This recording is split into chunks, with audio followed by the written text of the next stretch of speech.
Hello guys, welcome back to our channel. In today's video I'm going to show you how to share YouTube videos to Facebook on mobile. First of all, what you have to do is launch a YouTube app in your mobile device, or you could simply search it by on the top right corner tapping on that option. And as I'm going with the recommendations, and on the video on the bottom right corner there's three dot icon, tap on that option. From here we could see the share option.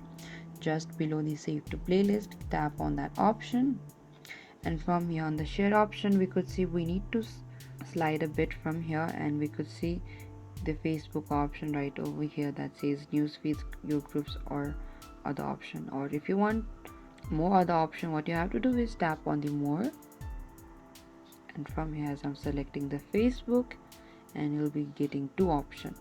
I'm going to tap on the news feed, but if you want to post it on the groups, tap on your groups, and after that the video will be shared to the newsfeed after you tap on the post on the top right corner. And this is it guys, thank you for watching this video. I hope I could help you.